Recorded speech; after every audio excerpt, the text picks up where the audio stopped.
So which do you prefer? Loud pipes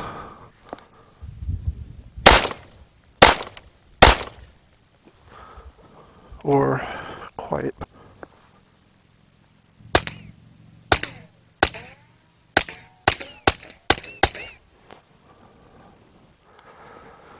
I like quiet.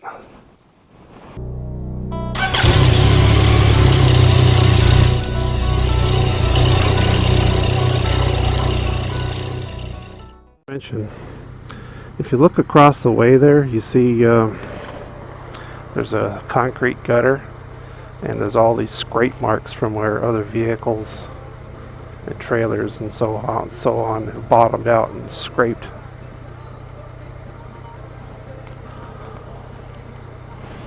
That's always been a pretty rough spot on the bike. Kind of avoided it or slow way down, but let's see how it does. Oh wow, it's totally different.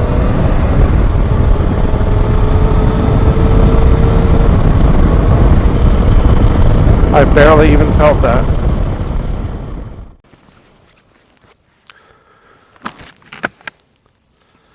Alright, what I was getting kind of ecstatic about is I've had this bike for like 6 months now, and I've never really looked at adjusting the suspension, even though it's fully adjustable.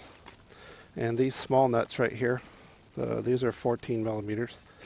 And when I got the bike, they were cranked way up. They were like half or 3/4 of an inch up. And on the other one, it's the same thing. So it's got spring load on both forks, and this one has like the little flat screw. Well, this controls the rebound on the suspension. So I cranked down the preload. I added the maximum preload, because from the factory or from the dealer, whoever sets it up, it's typically set at the medium setting. So it's not at the lightest, it's at the medium. And the rear suspension was the same way.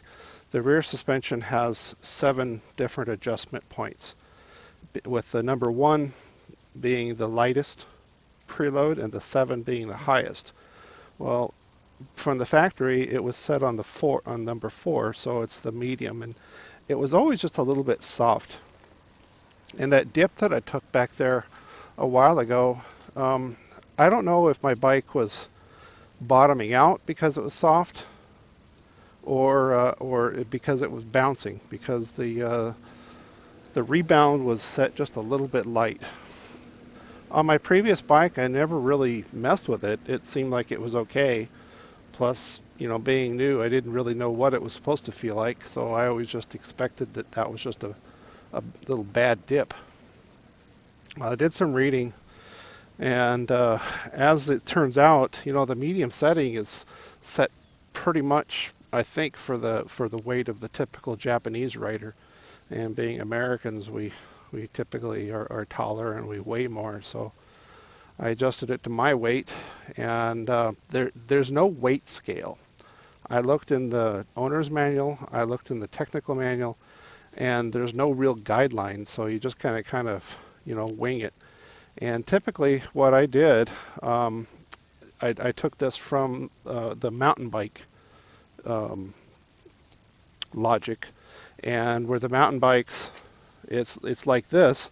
You typically want to have either 1/4 to 1/3 of sag when you're fully dressed and sitting on the bike. And so this one being, as I measured it with a ruler, it was 140 millimeters. And so I was at like about 50 to 55 millimeters sag with it at the standard setting. And so I cranked it, kept trying to try and shoot for what I thought was maybe 30 millimeters is what I was looking for. But the most I could get with maximum preload was 40 millimeters. And so I did the same thing on the back. Now, On the back, rather than and let me back up. Let me tell you how I did this. I took a zip tie and I wrapped it around here and just loosely put it on around this piece right here, and then pushed it up to the seal. And then when I sat on the bike gently and then got off of it gently, I measured the distance of the travel. Now on the back, I couldn't really do it in here, so what I did is I have a magnetic telescoping. It's a retrieval tool. It's got a magnet on it for picking up screws and tools and such. And so I just taped it to here and then ran it to the shield right here. And so with the bike off the ground like this, I placed it right here, got on the bike, sat on it, and got it, and then what it did when I sat on it, the compression compressed. I mean the suspension compressed, and it pushed the retracting retrieval tool up, and it was the same. So it's 40 millimeters travel, 40 millimeters of sag on both the front and rear. Now on the rear, I ended up going with 3 clicks. No, wait a minute. The maximum setting is the number 7, the 7 click, and it goes on these little teeth here. And so I have it set to the 6th, and it seemed to work. Now, when you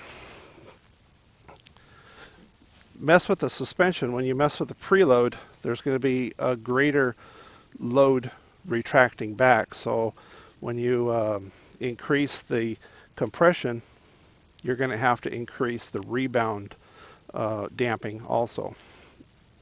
And so the rebound on the front fork is adjusted here. And I looked it up in the book, and I read on it, and I tried to get as much information off the forums as I could, but really there's no real set guidelines. You just kind of set it for how you like it.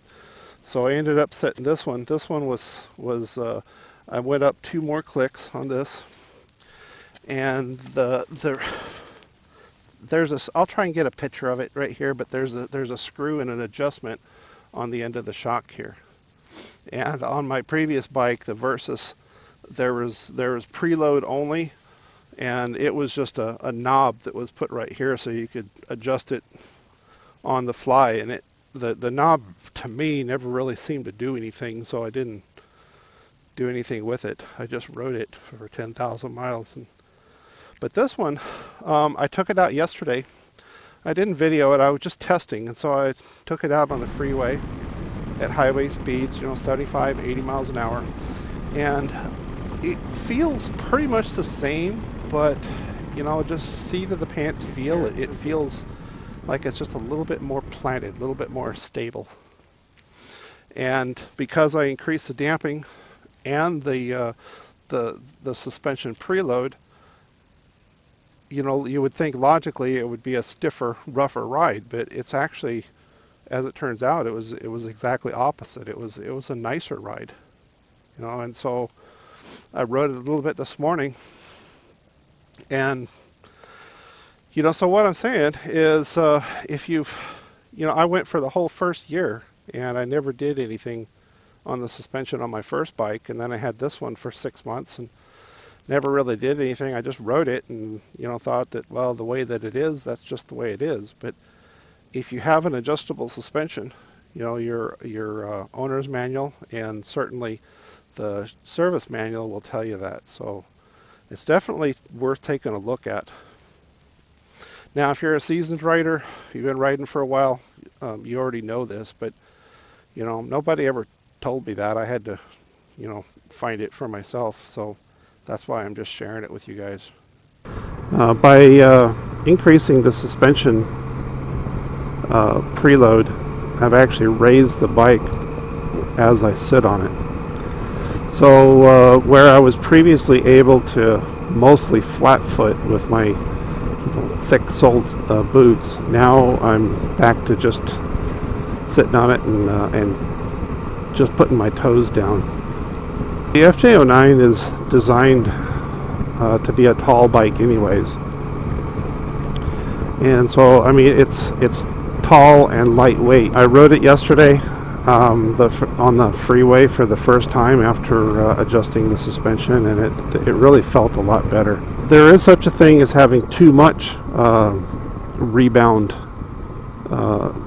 restriction, and so if you adjust your suspension rebound so that it's too stiff, you'll actually get your suspension will actually crunch down. So what that means is, if say you're on a bumpy road and your suspension cannot rebound fast enough, so for every bump or every major dip that you hit, your suspension is going to compress, and then it's not going to be able to rebound fast enough before it hits the next bump.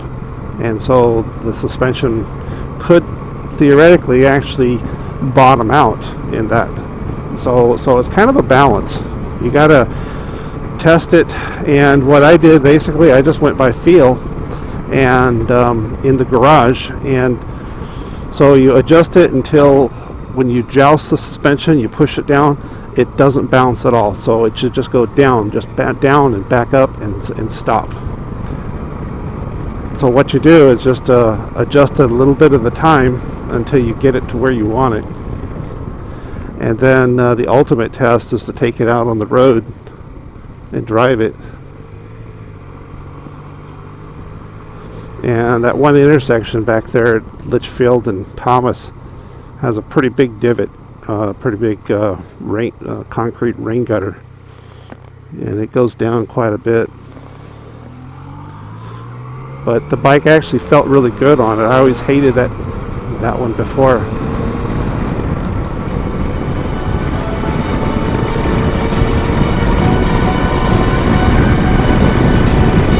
But it handled it quite well this time.